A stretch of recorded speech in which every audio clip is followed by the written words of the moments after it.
Everyone who follows Zhang Linghe read the same farewell post this week. Almost nobody noticed it was the third one in a row, and that the single word holding each post together had quietly changed every single time. On August 20th, 2026, at 12:02 in the afternoon, Zhang Linghe posted a long personal essay on Weibo to mark the end of Let's Start Deduction Season 4. This is Rabbit News Hallyu, and if you've watched this franchise before, you already know Zhang Linghe writes something at the close of every season. What most coverage skipped past is that this is now a 3-year tradition, and the word he chooses to build each essay around has been moving in a very specific direction. Start with what he actually wrote. Unconsciously, it's been 3 years since I started recording this, he said, describing the feeling of returning to a set full of familiar faces, catching up, trading stories, laughing at things only the group would understand. He called the show a space to store beautiful and happy memories. This season's cases, he noted, felt different in tone from previous years, and the final case closed by folding itself into what he described as the show's own memory space, a phrase that mirrored the essay's own function.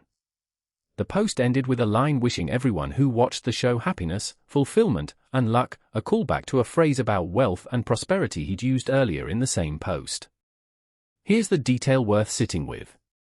In 2024, the keyword behind his closing essay was "get rich," borrowing a line from a character on the show, "I hope everyone gets rich." In 2025, the keyword shifted to "reap profits," paired with the line, "The story of promotion has ended, but our story has only just begun." This year, 2026, the keyword is happiness, fulfillment, and luck. 3 years, 3 keywords, and a visible drift from money to profit to feeling. That's not a plot detail. That's a franchise's emotional vocabulary changing shape in real time, and it's happening while another Yukuku production is proving that not every part of this industry is slowing down to feel things. While Zhang Linghe's essay was circulating, a separate piece of news was moving through the same CN news cycle, reports that Jin Chai, a period drama starring Tian Xiwei and Yang, is expected to premiere on Yukuku in mid-October, with simulcast availability on Kumiao TV. Pre-registrations on the platform have reportedly already crossed 1 million, even though an official air date hasn't been confirmed. The 2 stories look unrelated on the surface: a talk show host's goodbye letter and a costume drama's release countdown. Looked at together, they're actually about the same resource, time, and how differently the industry chooses to spend it.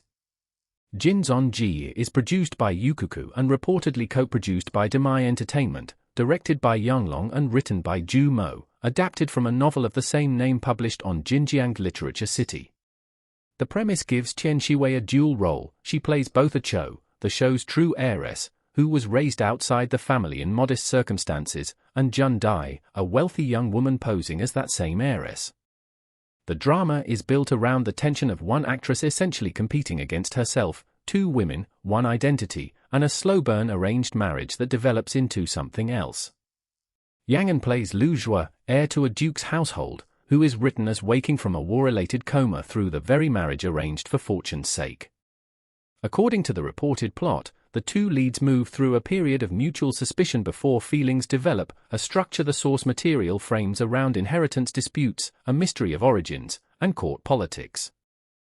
None of that alone explains why this is getting attention right now.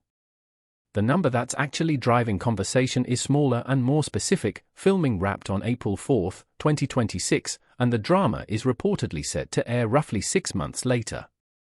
Viewers online have picked up on that gap specifically, framing it as unusually tight by industry standards, where post-production and scheduling delays routinely stretch a wrap date into a year or more before release.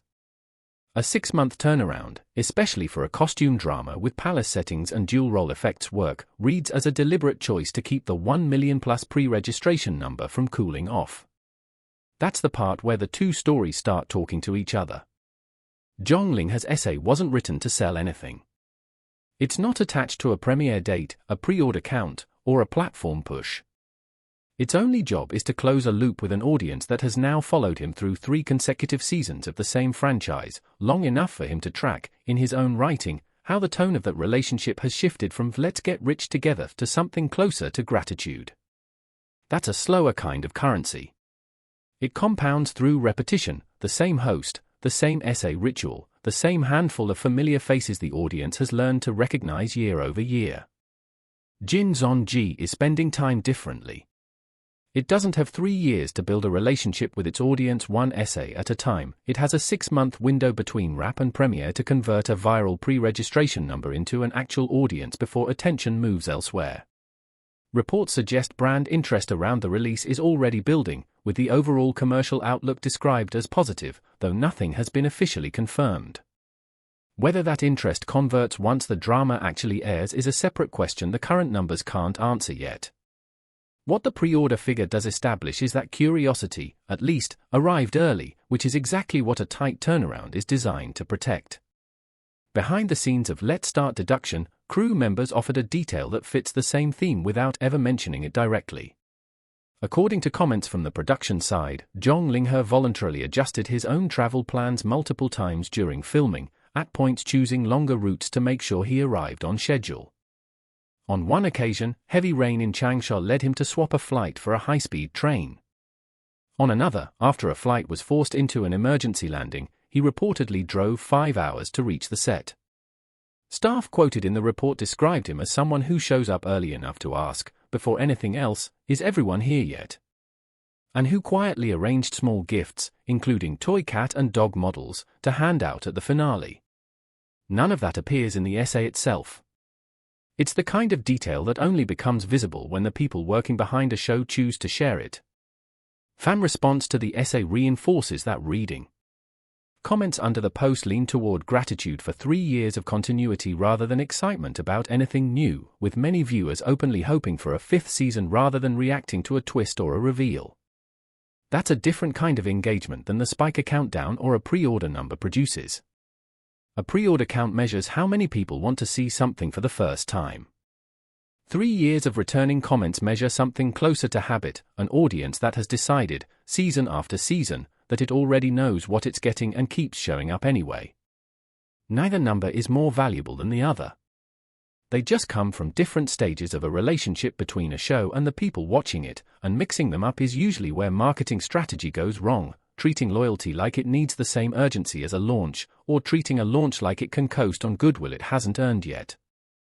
That distinction matters more than it looks like on the surface, because both franchises are ultimately competing for the same limited pool of viewer time across the CNT ecosystem. A platform can't manufacture 3 years of accumulated trust in a 6-month release window, and a returning host can't recreate the urgency of a first-time premiere by writing a longer essay. What each side can do is play its own timeline correctly, which is arguably the more useful takeaway here than either story on its own. Let's Start Deduction isn't trying to convert a first-time viewer this week. It's rewarding people who already made the decision to stay 3 years ago. XieZheng isn't trying to build a decade-long relationship yet. It's trying to make sure the 1 million people who already raised their hand don't forget by October. So the closing keyword didn't drift from get rich to happiness by accident, and the 6-month gap on XieZheng isn't just a scheduling coincidence either. One is what a long relationship with an audience looks like when it's given 3 years to mature. The other is what a new release looks like when a platform decides not to let momentum sit unused. Different genres, different platforms, same underlying question: what does this industry choose to do with the time it has? Zhang Linghe's answer, this year, was to spend 3 years building toward a single word: fulfillment.